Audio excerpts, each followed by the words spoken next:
The morning sun had barely risen when Marcus Chen felt the first sharp pain in his chest.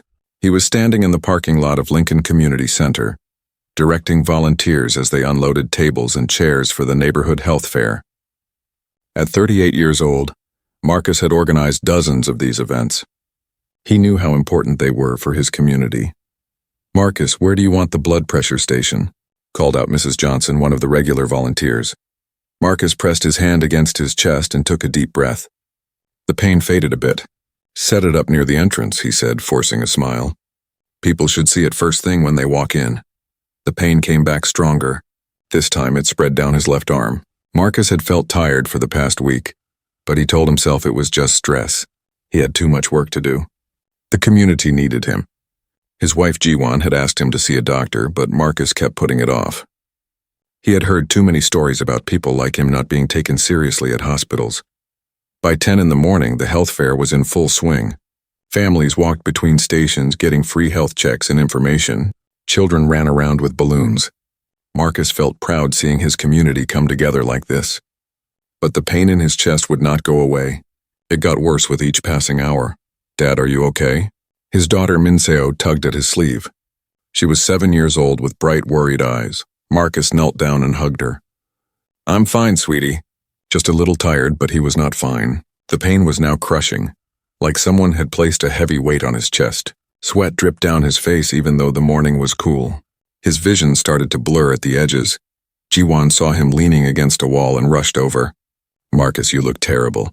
We need to get you to a hospital right now." "I can't leave," Marcus said weakly. The fair will be fine without you," Jiwan said firmly. She called their teenage son Daejung to watch Minseo, then helped Marcus to their car. "You're going to the hospital whether you like it or not."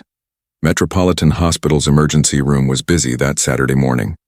Ji-won helped Marcus through the automatic doors and straight to the registration desk. The nurse took one look at Marcus clutching his chest and immediately called for help. Within minutes, Marcus was in an examination room, connected to machines that beeped and hummed. Dr. Catherine Walsh was finishing her rounds when she got the call about a new cardiac patient. At 52, she was one of the top heart doctors at Metropolitan Hospital. She had spent 25 years building her reputation. Her colleagues respected her. Her patients recovered under her care. She took pride in her work and her success. Dr. Walsh walked into the examination room and glanced at the chart. She saw the patient's name, Marcus Chen. She looked up and saw a black man lying on the bed, his wife standing beside him holding his hand. Dr. Walsh felt something shift in her expression, though she would never admit it to herself. "Mr. Chen," she said, her voice flat and professional. She did not make eye contact. "Tell me about your symptoms." Marcus tried to sit up a bit. "I've had chest pain all morning. It started light, but now it's really bad. It goes down my left arm and—" "How long have you had these pains?" Dr. Walsh interrupted, still looking at her clipboard instead of at Marcus. "Since this morning, but I've been feeling tired for about a week." "Do you smoke?" "No, I drink alcohol regularly, maybe a beer once a month, but—" "What about your diet? Do you eat a lot of fast food?" Dr. Walsh's questions came fast, barely giving Marcus time to answer. Jiwan noticed the doctor's cold tone. She had seen this before. "My husband eats very healthy," she said, her voice tight. "He exercises regularly. He organizes health programs for our community. He knows how to take care of himself." Dr. Walsh finally looked at them, but her eyes were distant. "I'm sure he does," she said in a way that sounded like she did not believe it at all. "But chest pain in someone his age is often related to lifestyle factors. Stress, poor diet, lack of exercise. But the pain is severe," Marcus said, his voice strained. "I've never felt anything like this before." Dr. Walsh pressed her stethoscope against his chest for barely 30 seconds. She checked his blood pressure and looked at the initial readings on the monitor. Everything seemed slightly elevated, but nothing that screamed emergency to her. Or rather, nothing she was willing to see as an emergency. "Your vitals are elevated but not critical," Dr. Walsh said. "This is most likely stress-related chest pain or heartburn. I'm going to prescribe you some medication for acid reflux and recommend you reduce your stress levels. Follow up with your primary doctor next week." Marcus felt panic rising. Something was very wrong inside his body. He could feel it. "Doctor, please. This isn't just stress. The pain is—" Mr. Chen, I've been a cardiologist for 25 years. I know what a heart attack looks like, and this isn't it.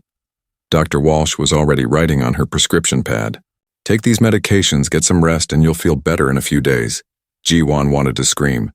She wanted to grab this doctor and make her really look at her husband, but she had learned that making a scene sometimes made things worse. Can't you do more tests? Just to be sure. The tests we've done are sufficient, Dr. Walsh said. She handed Marcus the prescription and turned to leave. But before Dr. Walsh could walk out, a young doctor stepped into the room. Dr. Rajesh Patel was in his second year of residency. He had been watching the monitor at the nurse's station, and something had caught his attention. Dr. Walsh, can I speak with you for a moment? Dr. Patel's voice was respectful but urgent. Dr. Walsh sighed, clearly annoyed at being questioned. What is it, Dr. Patel? I noticed some irregularities in Mr. Chen's EKG readings. The ST segment shows some elevation that concerns me. I really think we should run more comprehensive tests before we send him home. Dr. Walsh glanced back at the monitor. She had looked at it before, but she had not really studied it. Now, with Dr. Patel pointing it out, she saw what she had missed, or what she had chosen not to see. The readings were abnormal. Not extremely so, but enough that they should not be ignored. She felt something cold settle in her stomach. Had she been about to make a terrible mistake? Let me see that chart again, Dr. Walsh said, her voice less certain now. She looked at the numbers more carefully this time. She forced herself to really look at Marcus, to see him as a patient and not just as someone she had already made assumptions about. The sweat on his forehead, the way he pressed his hand against his chest, the fear in his eyes. Run a full cardiac panel, Dr. Walsh said to Dr. Patel. Troponin levels, complete EKG, and get him scheduled for an echo immediately. Dr. Patel nodded and quickly left to arrange the tests. Marcus felt a small bit of relief. At least now they would check properly. But he also felt scared. If the doctor had almost sent him home, how bad was this really? The next 2 hours passed in a blur of tests and needles and machines. Ji-won stayed by Marcus's side, holding his hand and whispering prayers. She called her sister to pick up the kids from the health fair. When the test results came back, Dr. Walsh's face went pale. The troponin levels were dangerously high. The echo showed abnormal wall motion. Marcus was having a significant cardiac event. His heart was in serious trouble. If he had gone home with just heartburn medication, he might have died in his sleep that night. Mr. Chen, Dr. Walsh said, and for the first time her voice shook slightly. You're having a heart attack. We need to take you to surgery immediately. We need to clear a blockage in your coronary artery. Ji-won gasped and gripped Marcus's hand tighter. Marcus closed his eyes. He had known something was terribly wrong. Why had it taken so long for the doctor to believe him? Will he be okay? Ji-won asked, tears streaming down her face. We're going to do everything we can, Dr. Walsh said. But inside she was shaking. She had almost sent this man home to die. She had almost made a fatal mistake. And somewhere deep inside, in a place she did not want to look, she knew why. She had not taken him seriously from the moment she saw his face. The surgical team rushed in with a gurney. They moved Marcus quickly, preparing him for the emergency procedure. Ji-won kissed his forehead and promised she would be waiting when he woke up. As they wheeled Marcus toward the operating room, Dr. Walsh stood in the hallway and watched them go. Her hands were trembling. In 25 years of medicine, she had never felt quite like this. It was not just fear of losing a patient. It was the horrible realization that her own bias, her own prejudice that she told herself she did not have, had nearly killed a man. Dr. Patel appeared beside her. You caught it in time, he said quietly. He's going to make it. But Dr. Walsh knew the truth. She had not caught it. She had almost missed it completely. If Dr. Patel had not spoken up, if he had not pushed her to look closer, Marcus Chen would be at home right now with his family, hours away from death. She took a deep breath and followed the surgical team. She would perform this surgery. She would save this man's life. But she could not shake the question that burned in her mind. How many other patients had she failed to see clearly because of the color of their skin? Marcus woke up slowly, like he was swimming up from deep water. The first thing he felt was pain in his chest, but it was different from before. This was a sharp surgical pain. The crushing weight was gone. Machines beeped steadily around him. He could hear them before he could open his eyes. Marcus? Sweetheart, can you hear me? Ji-won's voice cut through the fog. Her hand squeezed his gently. He opened his eyes. The recovery room was bright and white. Ji-won sat beside his bed, her eyes red from crying but smiling now. Behind her stood Dae-jung, trying to look brave, and Min-seo, who clutched a stuffed bear. Hey, Marcus whispered. His throat felt dry and scratchy. Hey yourself, Ji-won said, laughing and crying at the same time. You scared us half to death. A nurse came over and checked his monitors. Welcome back, Mr. Chen. The surgery went very well. Dr. Walsh will be by soon to explain everything. Marcus nodded weakly. He remembered being wheeled into surgery. He remembered the fear on Ji-won's face. Everything else was blank. Over the next few days, Marcus stayed in the cardiac recovery ward. Dr. Walsh came by every morning to check on him. She reviewed his charts, examined him, and gave instructions to the nurses. But something about her was different. She barely looked at him. She spoke in short medical terms that felt cold and distant. She never stayed longer than necessary. Marcus noticed how she acted with other patients on the floor. He could hear her through the curtain in the next bed. She talked to that patient for several minutes, asked about his family, made jokes. Her voice was warm. But when she came to Marcus's bed, her voice became flat, professional, empty. He tried not to think about it too much. Maybe she was just busy. Maybe he was imagining things. But he had felt this kind of cold distance before in his life. He recognized it. Ji-won visited every day, usually bringing the kids after school. One afternoon, Min-seo brought a drawing she had made. It showed a stick figure in a doctor's coat with a big smile, standing next to another stick figure in a hospital bed. Above it, she had written in big letters, "Thank you for saving my daddy." "Can I give this to the doctor?" Min-seo asked. "Of course you can," Marcus said, though he felt uncertain about how Dr. Walsh would react. When Dr. Walsh came for evening rounds, Min-seo ran up to her with the picture. "I made this for you." Dr. Walsh stopped. She looked down at the little girl, then at the drawing. For a moment, something crossed her face. Was it guilt, shame? Marcus could not tell. She took the picture with stiff hands. "Thank you," Dr. Walsh said quietly.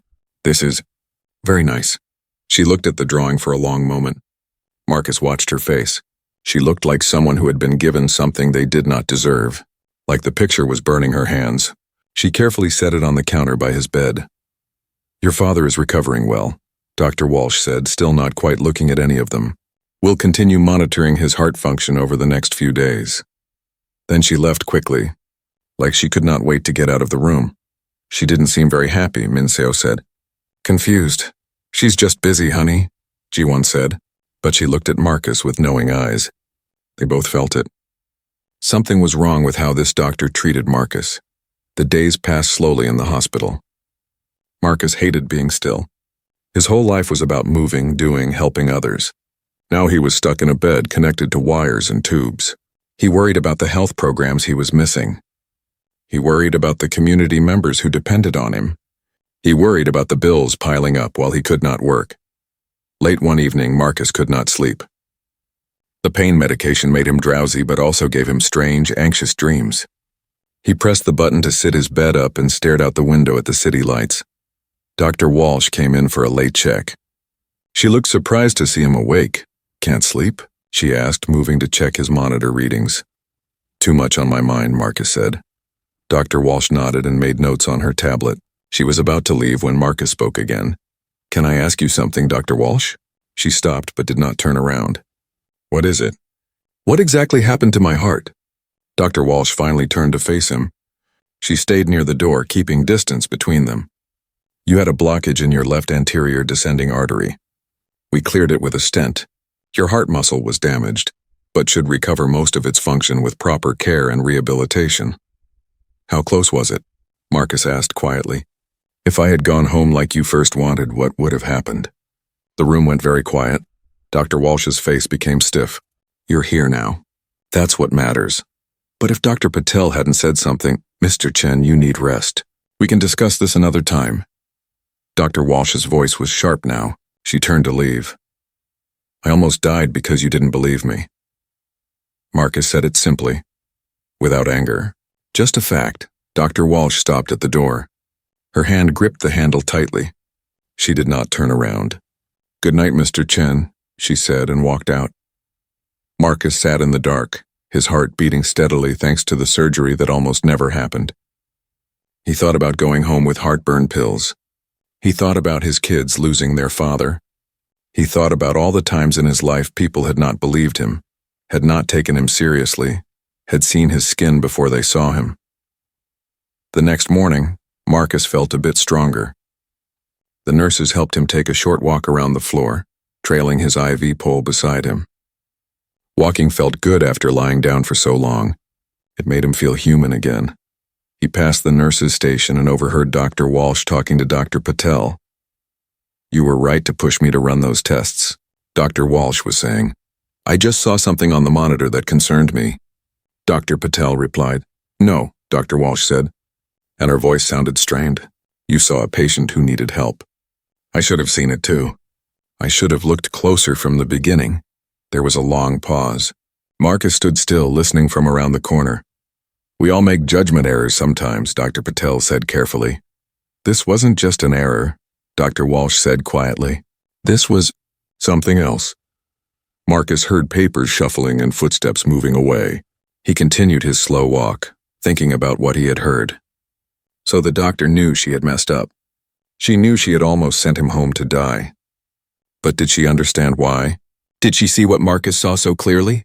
Later that day, Dr. Walsh came to check on him. This time she actually looked at him, made eye contact. But the look in her eyes was complicated. There was something like shame there mixed with defensiveness, like she was struggling with something inside herself. "How are you feeling today?" she asked. "Better," Marcus said. "Stronger." "Good. Your test results are improving." Dr. Walsh checked his vitals, made her notes. She was about to leave when Marcus spoke up. "Dr. Walsh, can I ask you about your career? How long have you been a heart doctor?" The question caught her off guard. 25 years, she said cautiously. "That's a long time. You must be very good at what you do." Yes. I work hard at it." "What made you want to become a doctor?" Marcus asked. He genuinely wanted to know. Despite everything, he was curious about this woman who had saved his life after almost missing it entirely. Dr. Walsh hesitated. No patient had asked her this in years. "My father died of a heart attack when I was 16, she said slowly. "He was only 42. I was angry that the doctors couldn't save him. I decided I would learn how to save others." "I'm sorry about your father," Marcus said, and he meant it. "That must have been very hard." Something in Dr. Walsh's face softened slightly. "It was, but it gave me purpose. It made me who I am." "My grandmother died from a heart problem too," Marcus shared. "She kept telling the doctors she was in pain, but they said she was exaggerating. By the time they took her seriously, it was too late." Dr. Walsh went very still. I'm sorry for your loss." "She was only 58, Marcus continued. "Younger than you are now. She should have had more years. But someone didn't believe her when she said she was hurting." The words hung in the air between them.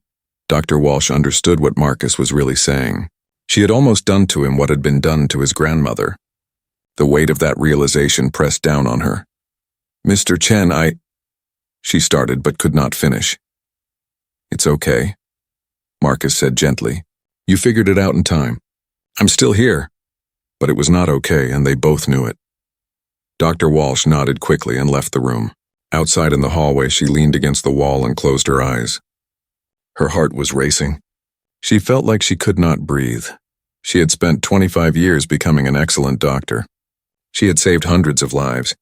She had earned respect and recognition.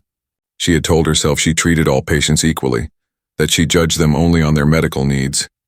But Marcus Chen had forced her to see something she had been hiding from herself. She had not treated him equally. From the moment she saw him, she had made assumptions. She had seen a black man, and her brain had filled in a story. Probably poor health habits, probably exaggerating symptoms, probably just stress. She had not seen a community organizer, a devoted father, a healthy man having a real medical emergency. And her assumptions had nearly killed him. Dr. Walsh walked to the doctor's lounge and sat alone. She thought about Marcus's grandmother. She thought about other patients over the years. Had there been others she had dismissed too quickly? Others she had not listened to carefully enough? The questions terrified her because she knew the answers. She just did not want to admit them yet. Back in his room, Marcus lay quietly, Ji-won would be coming soon with dinner from his favorite Korean restaurant. The nurses said he could have real food now instead of hospital meals. He was grateful for that small joy.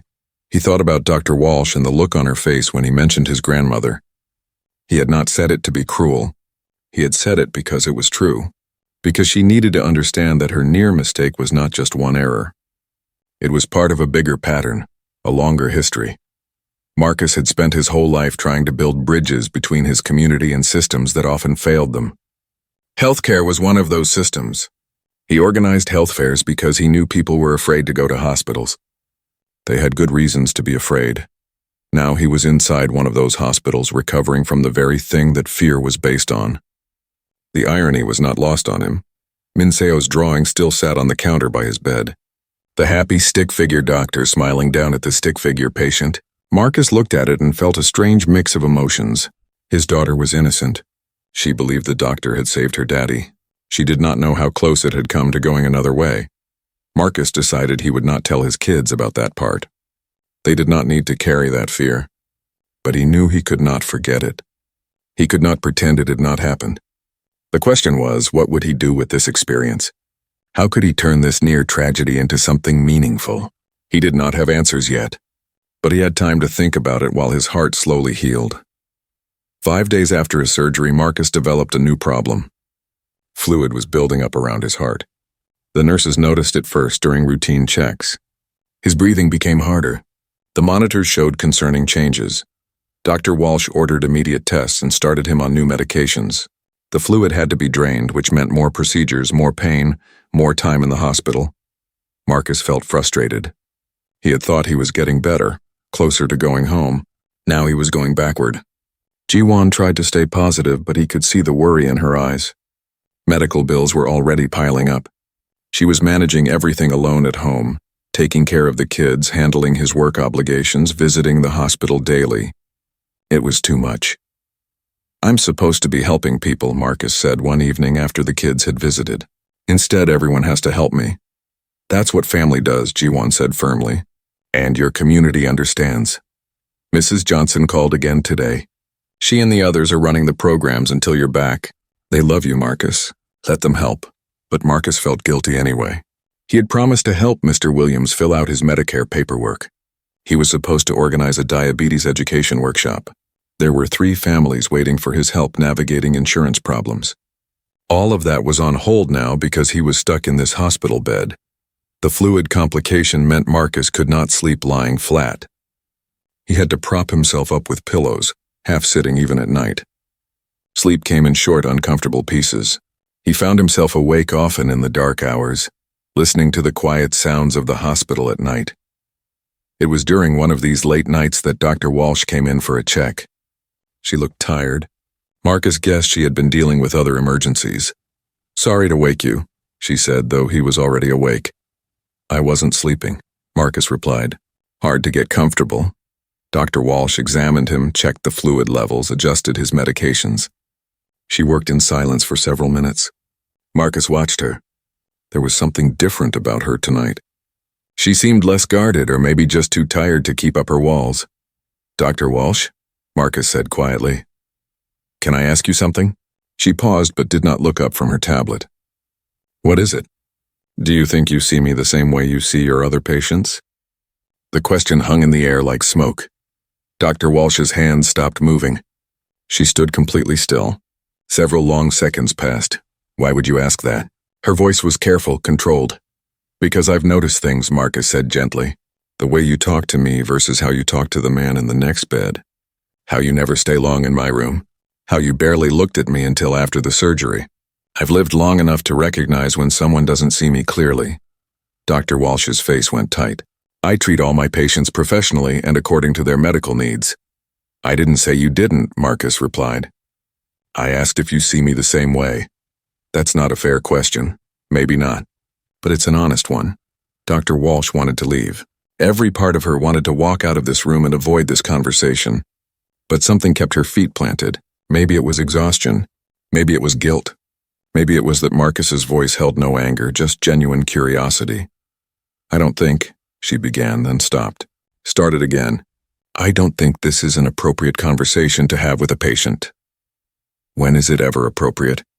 Marcus asked. When do people like you and people like me get to talk honestly about what stands between us? People like you and me? Dr. Walsh's defensive walls shot up. I don't know what you mean by that. Yes, you do, Marcus said quietly. Silence filled the room again. Dr. Walsh gripped her tablet tightly. Her professional armor was cracking and she could feel it. She was too tired to keep pretending, too shaken by how close she had come to catastrophic failure. I almost sent you home to die, she said finally, her voice barely above a whisper. Is that what you want me to say? That I made a terrible error in judgment? I want you to say why, Marcus replied. I want you to think about why you almost made that error. I was busy. The ER was crowded. I made a rushed assessment. Do you make rushed assessments with your white patients too? The question hit like a physical blow. Dr. Walsh flinched. I don't. I'm not attacking you, Marcus said, his voice still gentle despite the hard truth of his words. I'm asking you to be honest. With yourself, if not with me. Dr. Walsh closed her eyes. In the darkness behind her eyelids, she saw herself walking into this room 5 days ago. She saw herself looking at Marcus and making instant judgments. She saw the dismissive way she had treated his symptoms. She saw all of it clearly now without the protective filter of denial. I don't know, she whispered. I don't want to believe that about myself. Most people don't, Marcus said. But that doesn't make it less true. Dr. Walsh opened her eyes and finally really looked at Marcus. Not at a patient, not at a chart, but at a human being who had nearly died because of her bias. A man with a family. A man who spent his life helping others. A man who was being kinder to her right now than she had been to him. Tell me about your work, Dr. Walsh said suddenly. She pulled up a chair and sat down. You organize health programs? Marcus looked surprised by the question, but he answered. I work with neighborhoods that don't get good healthcare access. Poor areas, mostly Black and immigrant communities. Places where people don't trust hospitals and doctors. Why don't they trust us? Because of experiences like mine, Marcus said simply. Because of stories passed down through families. My grandmother told doctors she was in pain and they didn't believe her. She died, that wasn't 50 years ago. That was when I was 15. Things like that don't disappear from community memory. But surely that can't be common, Dr. Walsh said, though her voice lacked conviction.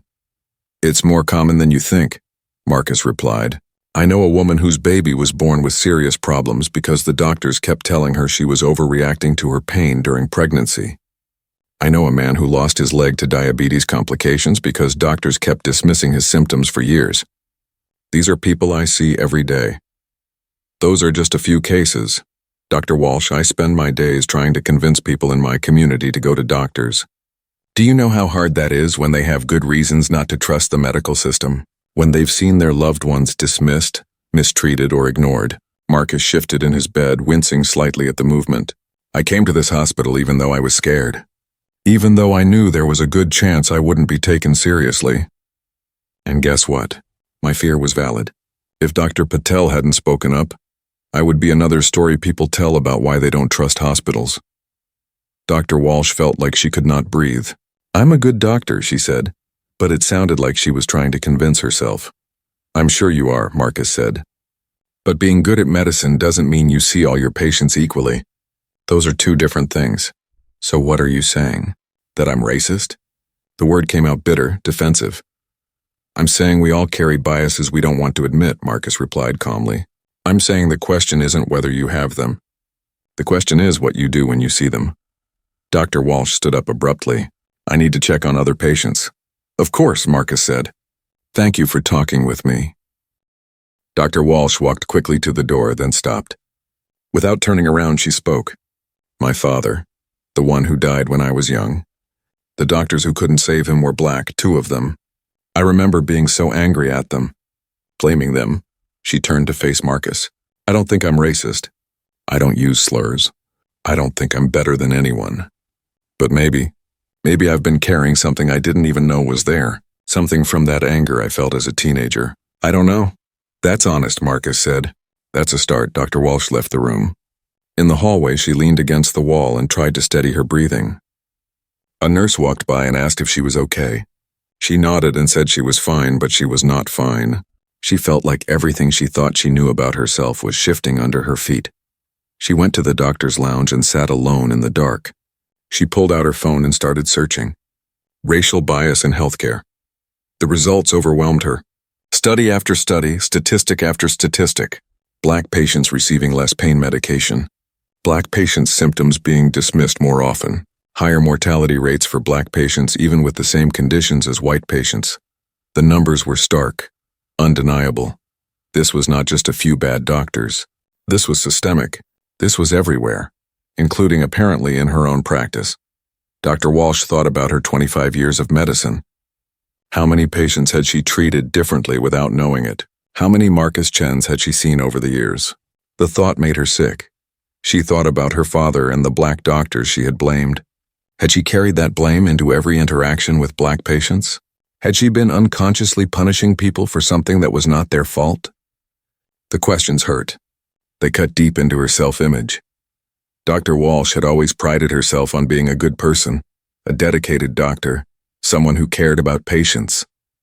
But caring about patients in general was different from seeing each patient as fully human. Marcus had forced her to see that distinction. She stayed in the dark lounge for over an hour, reading studies on her phone, confronting data she had never wanted to see. The hospital diversity training she had attended last year, which she had thought was unnecessary political correctness, suddenly made sense. This was real. This was killing people. When Dr. Walsh finally left the lounge, she felt exhausted but also strangely alert. She walked back to Marcus's floor. His room was dark. He was probably asleep finally. She did not go in, but she stood outside his door for a moment. Min Seo's drawing was still taped to the counter, visible through the window. The happy stick-figured doctor saving the patient. Dr. Walsh had not earned that picture. But maybe, she thought, she could try to become the doctor that little girl thought she was. She went home that night and could not sleep. She kept thinking about Marcus's question. Do you see me the same way you see your other patients? The honest answer was no. She had not. But the more important question was, could she change? Could she unlearn biases she did not even know she had? Dr. Walsh did not have answers yet. But for the first time in her life, she was asking the right questions. And that, Marcus would tell her later, was the necessary first step toward change. In his hospital room, Marcus also lay awake. The conversation had taken a lot of energy, but it felt important. He had not been angry with Dr. Walsh. Anger rarely changed hearts. But honest questions sometimes did. He had planted seeds tonight. Whether they would grow remained to be seen. He thought about his grandmother who had died because no one believed her pain. He thought about his children, who would grow up in a world that still judged people by their skin. He thought about his community, who trusted him to speak truth even when it was uncomfortable. Marcus closed his eyes and felt his heart beating steadily in his chest. The heart that almost stopped. The heart that was saved despite someone's initial dismissal. Every beat reminded him why this conversation mattered. Why he could not stay silent. Why grace and truth had to walk together. Tomorrow would bring more tests, more treatments, more long hours in this hospital bed. But tonight something had shifted. A crack had appeared in a wall that desperately needed to come down. That was enough for now. Dr. Walsh sat in her home office at 3 a.m, unable to sleep for the third night in a row. Her laptop screen glowed in the darkness, showing yet another research paper about racial disparities in healthcare. The statistics haunted her. Black patients were 40% less likely to receive pain medication in emergency rooms. Black women were 3 times more likely to die from pregnancy complications. Black patients with heart problems experienced longer delays in treatment. Each number felt like an accusation. Each study felt personal. She clicked on another link, this one about implicit bias in medical professionals. The study showed that even doctors who genuinely believed they treated everyone equally still showed measurable bias in their treatment decisions. Good intentions were not enough. Awareness of racism was not enough. The bias operated below conscious thought, shaping decisions before doctors even realized they were making them. Dr. Walsh thought about her first assessment of Marcus. She had looked at him and immediately thought, probably stress, probably poor diet, probably exaggerating. She had not thought those exact words, but the assumptions had been there, invisible and powerful. They had shaped what she saw and what she missed. She pulled up Marcus's original chart and read her own notes from that first examination. Patient reports chest pain but vitals not critical. Likely stress-related or lifestyle factors. Recommend antacids and follow up with PCP. The words made her feel sick now. Likely stress-related. Based on what? On 30 seconds with a stethoscope and a set of assumptions she had not even known she was making. She had seen Marcus as a type rather than as an individual. She had let bias override medical judgment. Dr. Walsh opened her desk drawer and pulled out a folder. Inside were performance reviews from over the years. Excellent diagnostic skills. Dedicated physician. Highly respected by colleagues. She had built a career on being good at her job. But how good could she be if she had been missing something this fundamental? She thought back over 25 years of practice. How many other patients had she shortchanged? She remembered a black woman last year who complained of severe abdominal pain. Dr. Walsh had assumed it was menstrual cramps and sent her home. The woman returned 3 days later with a ruptured appendix. Dr. Walsh had thought it was just bad luck, a difficult diagnosis. But was it, or had she not listened carefully enough? There was the older black man with breathing problems. She had assumed it was due to smoking, even though he said he had never smoked. Turned out he had occupational asthma from years working in a factory.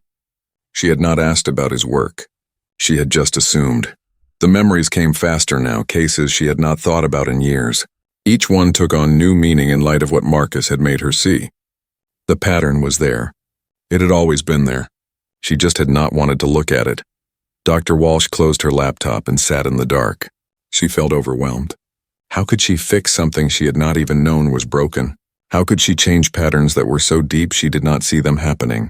The next morning at the hospital, Dr. Walsh moved through her rounds like a stranger in her own life.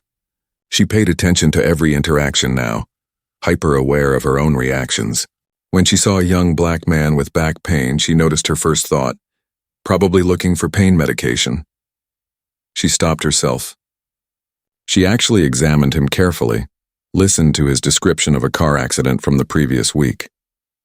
His pain was real and valid. She treated it appropriately. But she was disturbed by how automatically that first suspicious thought had appeared. With a white patient who reported similar symptoms, she noticed she did not have that suspicious thought at all. She believed him immediately. The difference was stark and undeniable once she was paying attention. Dr. Walsh felt like she was seeing herself clearly for the first time, and the view was not flattering. She had thought of herself as beyond this kind of prejudice. She had friends of all races. She had voted for progressive candidates. She supported civil rights. But none of that mattered when her unconscious mind was making biased decisions about patient care. During lunch break, she sat in the cafeteria with Dr. Patel. "Can I ask you something personal?" she said. "Of course," he replied. "Have you ever experienced bias from colleagues here? Because of where you're from?" Dr. Patel was quiet for a moment. "Yes," he said finally. "Many times. Patients who refuse to let me treat them. Colleagues who are surprised I graduated top of my class. People who compliment my English like it's unexpected that I speak it well. Do you ever feel like it affects the quality of care patients receive?" "Absolutely," Dr. Patel said. "I have to work twice as hard to be taken seriously. I have to be more careful, more thorough, more perfect, because people are looking for reasons to doubt me, and I'm one of the lucky ones. I'm a doctor. Imagine what patients face when they don't have that authority." Dr. Walsh thought about Marcus lying in a hospital bed, at the mercy of her judgments. "I almost sent Marcus Chen home to die," she said quietly. "But you didn't," Dr. Patel pointed out. "Only because you stopped me. What about all the times no one stopped me? What about all the times I didn't even realize I was making biased decisions?" Dr. Patel looked at her with a mix of sympathy and something else. Maybe respect for her honesty. "Most doctors never ask themselves those questions," he said. "Most never want to see it. The fact that you're asking is significant. But asking doesn't change what I've done. It doesn't help the patients I've already failed." "No," Dr. Patel agreed. "But it might change what you do going forward. That's not nothing." That afternoon, the hospital held its monthly diversity and inclusion training. Dr. Walsh had attended these before, usually sitting in the back, checking her phone, thinking they were a waste of time. Today she sat in the front row and actually listened. The presenter talked about implicit bias, about how everyone has unconscious prejudices formed by society and culture. She explained that bias was not about being a bad person, it was about patterns in the brain that could be recognized and corrected, but only if people were willing to see them. Dr. Walsh raised her hand. What if you realize you've been operating with bias for years? What if you've harmed patients because of it? The room went quiet. Other doctors turned to look at her. It was not the kind of question people usually asked in these trainings. Most people sat through quietly, checked the attendance box, and moved on. The presenter looked at Dr. Walsh with kind eyes. That's a painful realization, she said, but it's also a necessary one. Awareness is the first step. Then comes the hard work of changing behavior, of implementing checks and balances, of staying vigilant, and when possible, making amends. How do you make amends for something like that? Dr. Walsh asked. You start by doing better going forward. You advocate for system changes. You call out bias when you see it in others. You use your privilege and position to make the healthcare system more equitable. You become part of the solution. Dr. Walsh nodded slowly. It felt like too small an answer for such a big problem, but maybe it was the only answer there was. After the training, Dr. Walsh went to check on Marcus. His fluid levels were finally improving. He would likely be discharged in a few days if the progress continued. She examined him carefully, thoroughly, taking time to ask how he was feeling, really listening to his answers. You seem different, Marcus observed. I've been thinking a lot about our conversation, Doctor, Walsh admitted. About the questions you asked me. And you were right. I didn't see you clearly at first. I made assumptions based on nothing but my own prejudices that I didn't even know I had. The words were hard to say, but they needed to be said. Marcus nodded. Thank you for saying that. But knowing it doesn't feel like enough, Dr. Walsh continued. I've been looking at my own history, my own patients. I've made this mistake before. I just never saw it. How do I fix that? How do I make sure I don't keep hurting people? That's a question you'll be answering for the rest of your career, Marcus said. There's no quick fix, no one conversation that solves everything. Then what do I do? You keep asking the hard questions. You stay uncomfortable. You listen to people when they tell you about their experiences, even when it's painful to hear. Especially when it's painful to hear. Dr. Walsh sat down in the chair beside his bed. Can I ask you something? Why aren't you angry with me? I nearly killed you. You have every right to be furious. Marcus was quiet for a moment. I am angry, he said honestly. But anger alone doesn't change anything.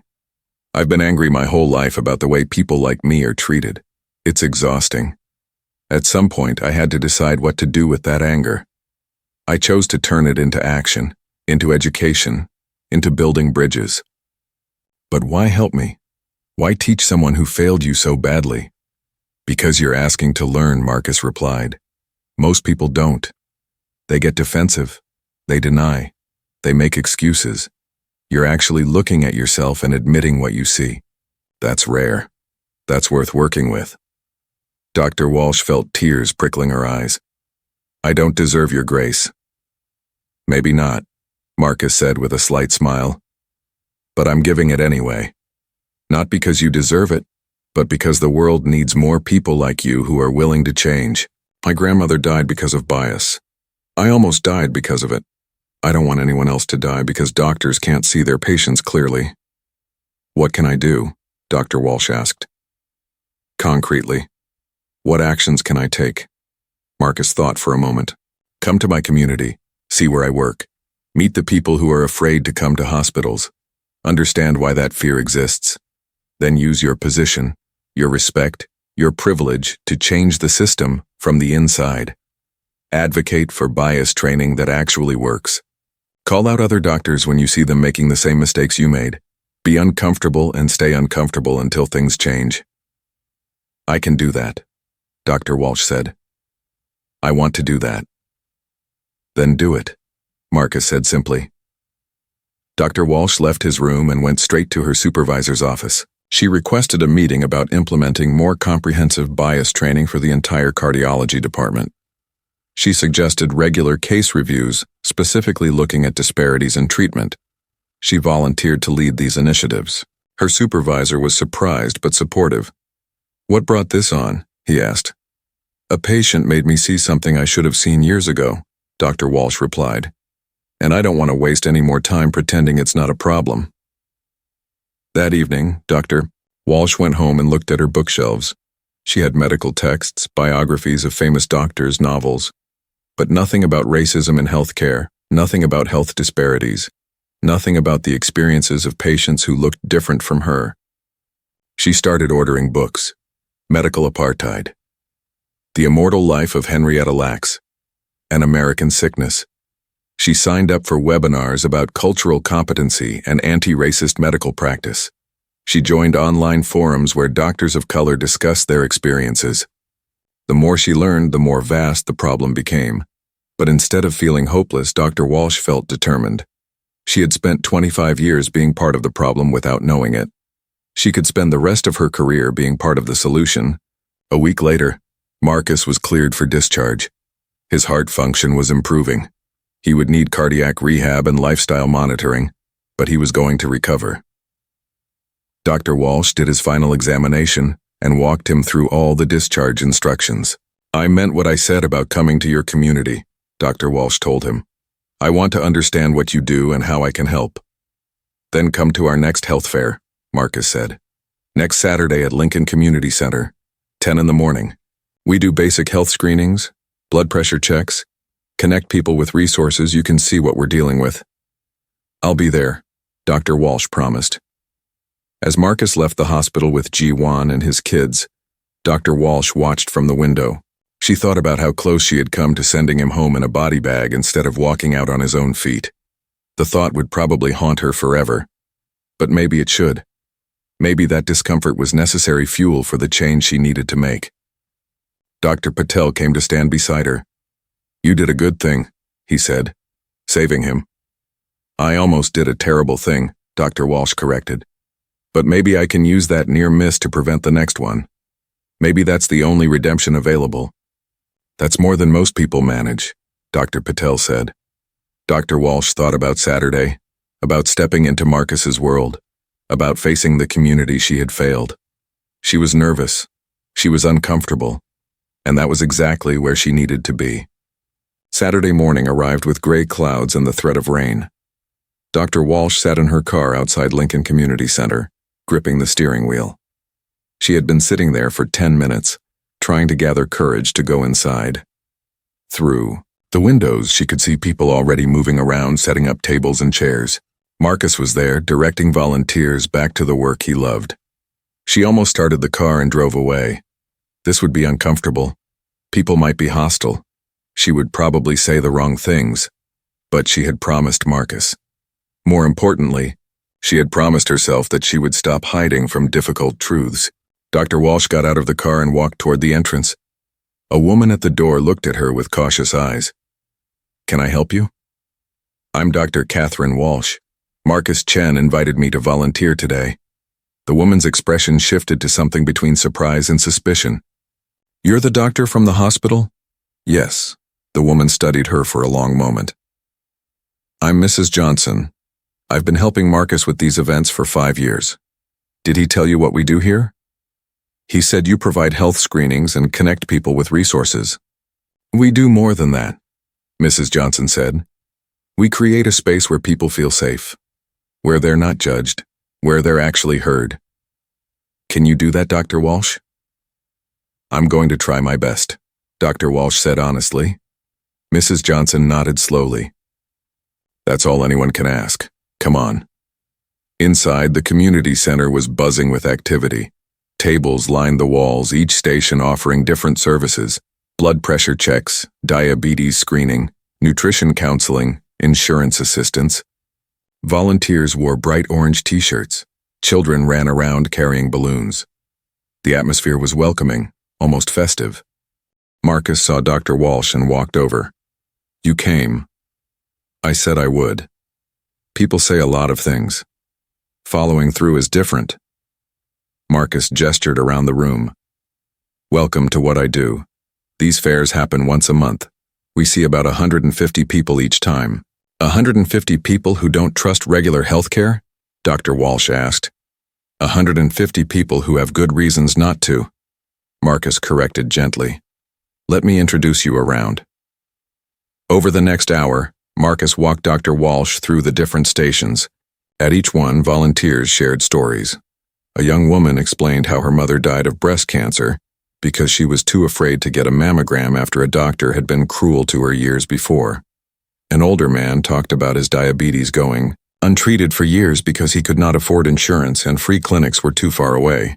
The stories piled up, each one a small tragedy.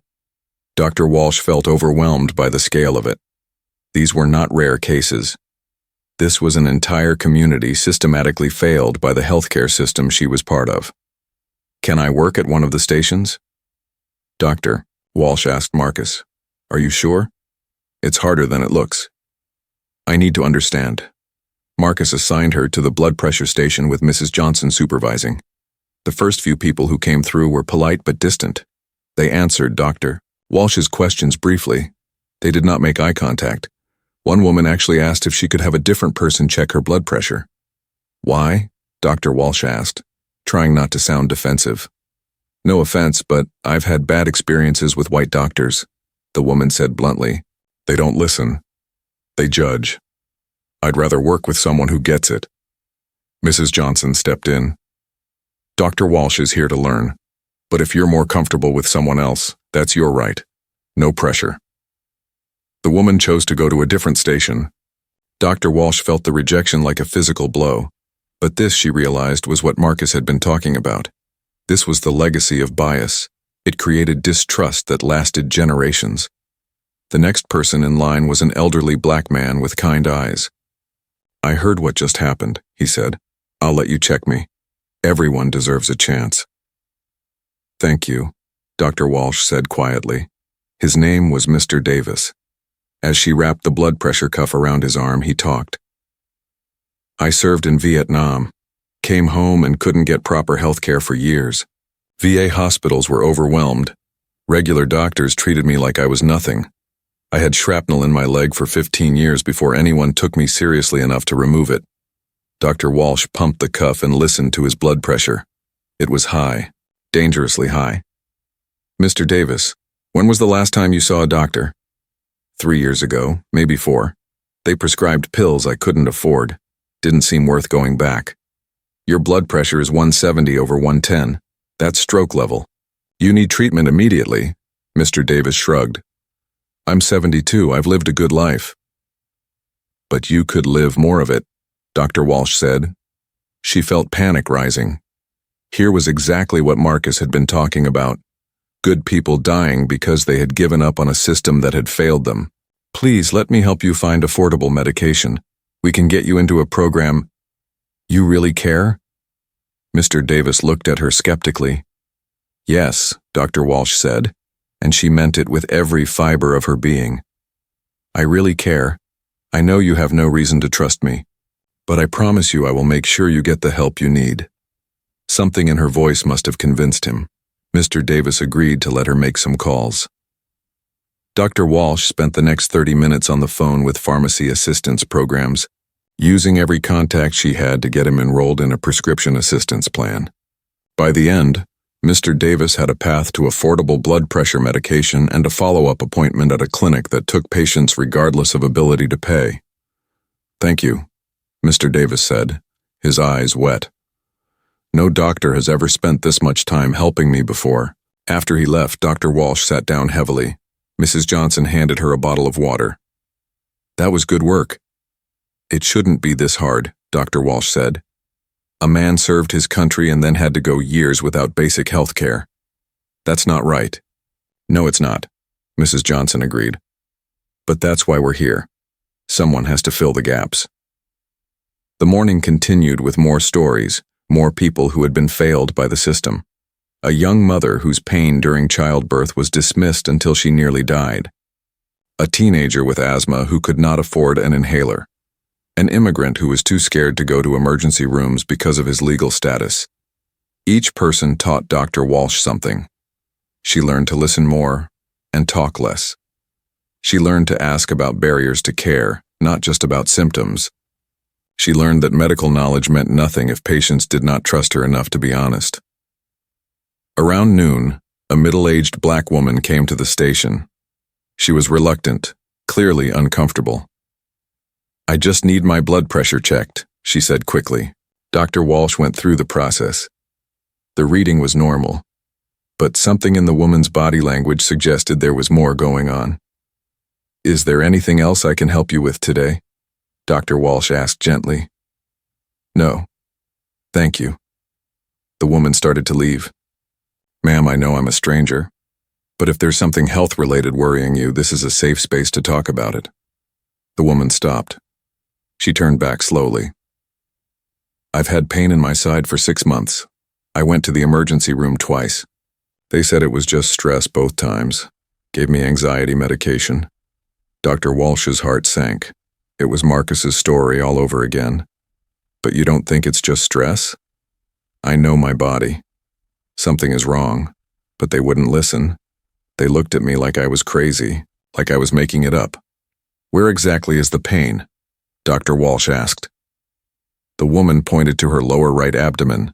Dr. Walsh asked more questions. The symptoms sounded like it could be appendix issues, gallbladder problems, or several other serious conditions. This was not stress. This needed investigation. "I believe you," Dr. Walsh said firmly. "What you're describing needs proper examination. Will you let me help you get seen by a specialist who will take this seriously?" The woman's eyes filled with tears. "You believe me?" "Yes, absolutely. And I'm going to make sure you get proper care." Dr. Walsh pulled out her phone and called a colleague, a gastroenterologist she trusted. She explained the situation and asked for a favor. Her colleague agreed. To see the patient Monday morning at no charge for the initial consultation, Dr. Walsh wrote down all the information and gave it to the woman. "Thank you," the woman whispered. "You have no idea what it means to have someone just believe you." But Dr. Walsh was beginning to understand. She thought about Marcus lying in the hospital, telling her about his grandmother who died because no one believed her pain. She thought about her own dismissal of Marcus's symptoms. The pattern was everywhere once she started to see it. By the end of the day, Dr. Walsh was exhausted. She had seen dozens of people. She had heard dozens of stories about medical discrimination. She had helped some and documented others so she could follow up. Her neat assumptions about healthcare had been shattered by the reality of what these community members faced every day. Marcus found her sitting on a folding chair, staring at her notes. "Heavy day?" "I had no idea," Dr. Walsh said. "I knew there were problems, but I didn't understand the scope. Every person I talked to today had a story about being dismissed or mistreated. Every single one." "Now you're starting to see what I see," Marcus said. "This is why I do this work. These are my neighbors, my friends, my community. They deserve better." "How do you not burn out?" Dr. Walsh asked. "How do you keep doing this knowing how big the problem is?" "Because small changes matter," Marcus replied. "Mr. Davis will get his blood pressure medication. That woman with abdominal pain will get real medical attention. Those might seem like small things, but they're everything to those individuals. I can't fix the whole system, but I can help one person at a time." Dr. Walsh looked around the community center. Volunteers were cleaning up, packing away supplies. Families were leaving with information packets and smiles. Despite everything wrong with the healthcare system, this room had been a place of hope today. "I want to come back," Dr. Walsh said. "Every month I want to be part of this." Marcus studied her face. "This isn't about easing your guilt, is it? This has to be genuine commitment." "It's both," Dr. Walsh admitted. "Yes, I feel guilty. I should feel guilty. But it's more than that now. Today opened my eyes. I can't go back to pretending I don't see the problem. I have skills and connections and privilege. I need to use them to help." "Then you're welcome here," Marcus said. "But understand that this is long-term work. One day of volunteering doesn't undo decades of harm. You have to keep showing up. You have to earn trust slowly, one interaction at a time. I understand. And you have to be okay with people being angry at you, being skeptical, rejecting your help. That's their right after what they've experienced. I know. Marcus smiled slightly. Okay then. We're here the first Saturday of every month, 10 to 4. Bring your privilege and your medical license and your willingness to be uncomfortable. Dr. Walsh drove home that evening, feeling like she had worked 3 shifts at the hospital, but it was a different kind of tired. At the hospital, she fixed individual problems. Today she had glimpsed the vast landscape of systemic failure. It was overwhelming and painful and necessary. She thought about the woman who had refused to let her check her blood pressure. She thought about Mr. Davis who had gone years without care. She thought about the mother whose pain in childbirth was dismissed. Each person represented hundreds more with similar stories. Dr. Walsh could not fix all of it. But she could show up. She could listen. She could use her position at Metropolitan Hospital to advocate for change. She could call out bias when she saw it. She could be uncomfortable and stay uncomfortable until things got better. On Monday morning, Dr. Walsh went back to the hospital with new eyes. She started questioning her own assumptions more actively. When she felt herself making quick judgments about patients, she stopped and examined those thoughts. She asked more questions. She listened more carefully. She also started meeting with hospital administration about improving bias training. She shared stories from the community health fair with colleagues. Some were receptive. Others were defensive. But at least the conversations were happening. Dr. Walsh knew this was just the beginning. She had decades of unexamined bias to confront. But Marcus had shown her that change was possible. One choice at a time, one patient at a time, one honest moment at a time. The transformation had begun. 3 months had passed since Marcus left Metropolitan Hospital. 3 months of recovery, of cardiac rehab sessions, of slowly rebuilding his strength. He was back to organizing community events now, though Jiwan made sure he took breaks and did not overwork himself. His heart had healed remarkably well. The physical scars were fading. The emotional impact of nearly dying because of someone's bias was harder to measure. But something good had come from that near tragedy. Dr. Walsh had kept her promise. She showed up at the community health fair every single month. At first, people were suspicious. They whispered about her, wondering what she really wanted. But she kept coming back, kept listening, kept helping. Slowly, very slowly, some of the suspicion began to ease. Marcus watched her transformation with cautious hope. He knew that individual change was fragile, that people could slip back into old patterns, but Dr. Walsh seemed genuinely committed. She was doing the uncomfortable work of examining her own biases and trying to change systems from within. One Tuesday morning, Marcus got a call from Dr. Walsh. "Can you come to the hospital today? There's something I want to show you." He was curious. Marcus arranged for Mrs. Johnson to cover his afternoon appointments and drove to Metropolitan Hospital. The building still made him a bit anxious. It probably always would. This was where he had almost died, where his worst fears about medical discrimination had nearly come true. Dr. Walsh met him in the lobby. "Thank you for coming. I want you to see something we've been working on." She led him to a large conference room. Inside, about 30 doctors and nurses sat waiting. Marcus recognized Dr. Patel and a few others from his day. Dr. Walsh walked to the front of the room with Marcus beside her. "Everyone, this is Marcus Chen," Dr. Walsh began. 3 months ago, I almost killed him because of my unconscious racial bias. Today, he's here to help us make sure that never happens to anyone else." The room went silent.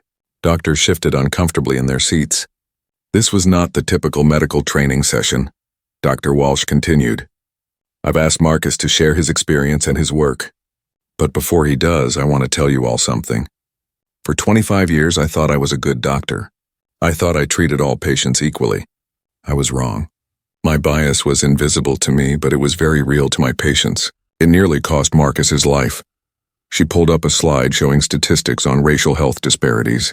These numbers represent real people, real lives lost or damaged because of bias in our healthcare system. And we are part of that system. We are part of the problem. But we can also be part of the solution. Dr. Walsh looked at Marcus. "I'm going to let Marcus tell his story. I want you all to listen. Really listen. Not defensively. Not with excuses ready. Just listen to what it's like to be a black patient in our hospital." Marcus stepped forward. Public speaking was part of his job, but this was different. These were the people who held life and death power over patients who looked like him. He needed them to understand. "Thank you for having me," Marcus began. "I'm going to be very honest with you all. When I came to this hospital with severe chest pain, I was scared. Not just scared of dying. Scared that I wouldn't be believed. Scared that my symptoms would be dismissed. Scared that the color of my skin would matter more than what I was saying about my body." He saw some doctors nodding, others looking uncomfortable. Good. Uncomfortable meant they were really hearing him. "My fear was valid," Marcus continued. "Dr. Walsh saw me and immediately made assumptions. She barely examined me. She attributed my symptoms to lifestyle factors without knowing anything about my life. She was about to send me home with heartburn medication while I was having a major cardiac event." Marcus shared more details about that day, about how it felt to be dismissed, about his wife's frustration, about Dr. Patel's intervention that saved his life. He talked about his grandmother who died because doctors didn't believe her pain. He shared stories from his community of people who avoid hospitals because they have learned that they won't be taken seriously. "This isn't about blaming individual doctors," Marcus said. "This is about recognizing that we all carry biases shaped by the society we live in. Those biases affect healthcare outcomes. They kill people. The question isn't whether you have bias. The question is what you do when you see it in yourself." He talked about the community health fairs, about the patients who come there instead of to hospitals because they feel safer. He shared the woman with the abdominal pain who had been dismissed twice, the veteran who went years without blood pressure medication, the young mother whose childbirth pain was ignored. "These are your neighbors," Marcus said. "They need your skills and knowledge, but they also need your respect. They need to be seen as full human beings, not as stereotypes or problems. They need you to listen when they tell you something is wrong with their body." After Marcus finished, the room stayed quiet for a long moment. Then Dr. Patel raised his hand. "I want to add something as a doctor of color in this hospital. I've experienced bias from colleagues and patients, but what's hardest is watching how my patients of color are treated differently. Marcus's story is not unique. I see this pattern regularly. We have to do better." A white female doctor spoke up next, her voice shaking. "I think I've done what Dr. Walsh did. I'm realizing that I make different assumptions about patients based on their appearance. I've never wanted to see that about myself, but I think it's true." Another doctor disagreed. "I don't think this is fair. We're all trained professionals. We use evidence-based medicine. Race doesn't factor into my clinical decisions." Marcus could see Dr. Walsh tense, ready to respond. But he spoke first. "May I say something? I used to think that doctors who had bias were obviously racist people who used slurs and treated patients badly on purpose. I've learned that it's more subtle.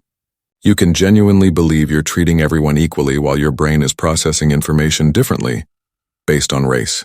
The studies show this clearly. Even well-meaning doctors show measurable bias in treatment decisions. So what are we supposed to do?" the skeptical doctor asked. "Second-guess every decision? That's not practical." "No," Marcus replied. "But you can be aware. You can question your first assumptions. You can listen more carefully to patients of color. You can look for the pattern. And when you see bias in yourself or colleagues, you can address it instead of pretending it's not there." The training session lasted 2 hours. Not everyone was convinced. Some doctors remained defensive. But many were genuinely engaged, asking hard questions, sharing their own concerns. It was a start. After the session, several doctors approached Marcus individually. A young black female resident thanked him for speaking up. "I experienced this from both sides," she said. "As a doctor and as a patient. It's exhausting." Dr. Walsh had organized these training sessions to happen quarterly for all hospital staff. She had fought with administration to make them mandatory. She had shared her own story of bias in hospital-wide emails. Some colleagues thought she was overreacting. Others appreciated her honesty and courage. The changes went beyond training sessions. Dr. Walsh had started a review process for disparities in pain medication prescribing. She discovered what the statistics had predicted. Black patients received less pain medication than white patients for the same conditions. Now there was a system in place to flag and review those disparities. She also pushed for more diverse hiring and better interpreter services. She advocated for community partnerships like the health fair. She called out bias when she saw it in colleagues, even when it made her unpopular. Some of the changes were small, some were bigger, but they were changes nonetheless. One Saturday at the community health fair, something remarkable happened. Mr. Davis, the elderly veteran Marcus had met months ago, came through the door.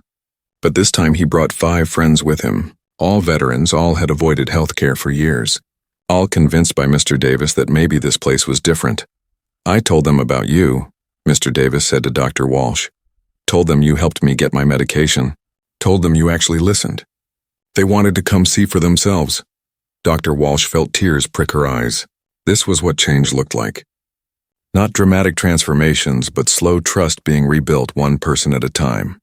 She spent the morning with Mr. Davis and his friends, checking blood pressure, arranging follow-up care, connecting them with resources.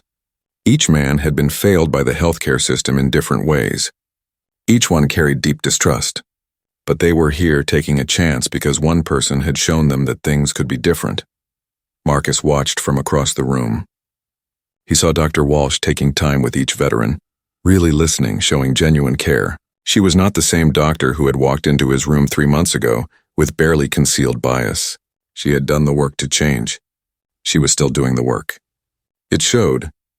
Later that afternoon, Marcus and Dr. Walsh took a break together. They sat on folding chairs in the corner, drinking water and watching the community come and go. "I got an email this week from a patient I treated badly 2 years ago," Dr. Walsh said. "She heard about the changes at the hospital and wanted to share her story. She's willing to help with training if we're interested. Are you going to follow up?" "Absolutely. The more voices we have, the better." Marcus nodded. "You've done a lot in 3 months." "I've barely started," Dr. Walsh replied. "Do you know how many years I practiced with bias? How many patients I failed? 3 months of better behavior doesn't erase that." "No, it doesn't. But it's still important." They sat in comfortable silence for a moment. Then Dr. Walsh said quietly, "I think about you a lot, about how close I came to sending you home. Sometimes I can't sleep thinking about it." "Good," Marcus said, and when she looked at him in surprise, he added, "I don't mean that cruelly, but that discomfort is important. It means you're taking this seriously. The danger would be if you stopped thinking about it, if you told yourself you fixed the problem and moved on. I don't think I'll ever stop thinking about it." "Then use it," Marcus suggested. "Use that memory to fuel change. Every time you see bias, remember how it almost ended for me. Let that push you to speak up, to do better, to demand better from others." A young black woman approached their table, clutching a piece of paper nervously. "Excuse me, are you Dr. Walsh? From Metropolitan Hospital?" "Yes," Dr. Walsh said, standing up. "My name is Keisha. I have severe chest pains, but I'm afraid to go to the emergency room. I heard you work here and that maybe you would listen." Dr. Walsh's heart clenched. This was why the work mattered. This was a woman in potential danger, held back by fear born from real experiences of discrimination. If she did not get help, she could die. Just like Marcus almost did. "Keisha, I'm going to examine you right now," Dr. Walsh said firmly. "And if you need emergency care, I'm going to make sure you get it and that you're treated with respect and proper attention. Will you trust me?" Keisha looked at Marcus, who nodded encouragingly. "Dr. Walsh is one of the good ones now. She'll take care of you." As Dr. Walsh examined Keisha, she felt the weight of responsibility. This woman was taking a chance on her, on a system that had probably failed her before. Dr. Walsh would not waste that trust. Keisha's symptoms were concerning. Not immediately life-threatening, but serious enough to need follow-up. Dr. Walsh arranged for her to come to the hospital Monday morning, where Dr. Walsh would personally oversee her care. She gave Keisha her direct phone number. "If anything gets worse before Monday, you call me immediately." "I mean that. Day or night." Keisha left with tears in her eyes.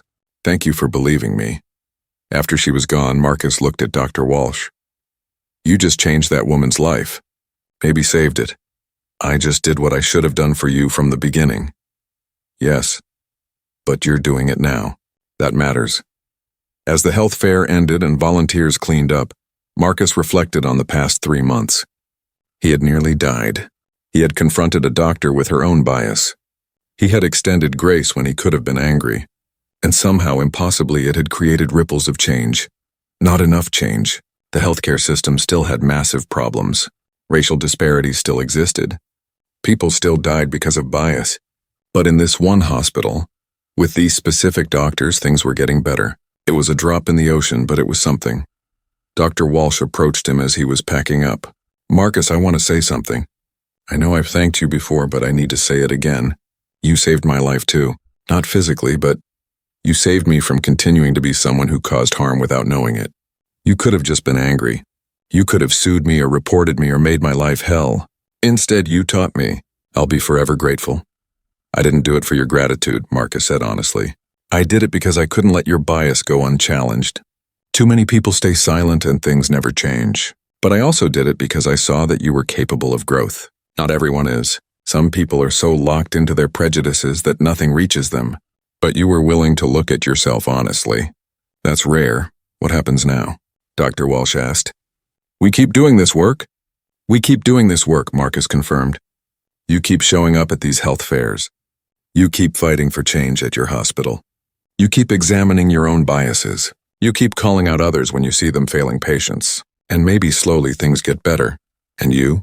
"I keep building bridges," Marcus said. "I keep organizing events. I keep trying to heal the distrust between my community and the healthcare system. I keep telling my story so others understand why this matters." They walked out of the community center together, into the late afternoon sun. Marcus's heart beat steadily in his chest, healthy and strong. A heart that almost stopped beating because of someone's unconscious bias. A heart that was saved by surgery, by grace, by one person's willingness to change. As Dr. Walsh drove home, she thought about Keisha and Mr. Davis and all the patients still out there who were afraid to seek care. She thought about Marcus and how he had transformed her life. She thought about the long road ahead and the work still to be done. She pulled into her driveway and sat for a moment before going inside. In her bag was a list of patient names from today's health fair, people who needed follow-up care. Tomorrow she would start making calls, arranging appointments, using her connections to help. It was not enough. It would never feel like enough. But it was what she could do. Inside her house, she looked at the framed photo on her desk of her father, the man whose death had driven her to become a doctor. She wondered what he would think of her now. Would he be proud that she was facing hard truths? Would he understand why she had to change? She hoped so. She hoped he would see that being a good doctor meant more than medical knowledge. It meant seeing every patient clearly, without the distorting lens of bias. It meant listening and believing and caring. It meant being humble enough to admit mistakes and brave enough to change. Dr. Walsh opened her laptop and began drafting an email to hospital administration about expanding the bias training program. There would be resistance. There always was. But she would keep pushing because Marcus had shown her what was at stake. Across town, Marcus sat at his dinner table with Jiwon and his children. Minseo talked excitedly about her school project. Daejung shared a funny story from practice. Jiwon held Marcus's hand and smiled. This was the life that almost ended. This ordinary, beautiful, precious life. Marcus was grateful for every moment, every meal, every conversation. He was grateful to be here, to be alive, to have a second chance. But he was also determined that his near death would mean something. He would keep working for change. He would keep telling his story. He would keep pushing for a healthcare system that saw all people clearly, that believed all people equally, that cared for all people fully. Change was slow. Change was hard. But change was possible. He had seen it in Dr. Walsh's transformation. He had seen it in the doctors who attended the training session. He had seen it in the patients who were slowly beginning to trust again. One person's bias had nearly killed him. One patient's grace had created an opportunity for redemption. One choice to change had begun ripples of transformation that were still spreading. It was not enough. It would never be enough until no patient had to fear being dismissed because of their skin color. But it was a beginning. And sometimes a beginning was exactly what the world needed.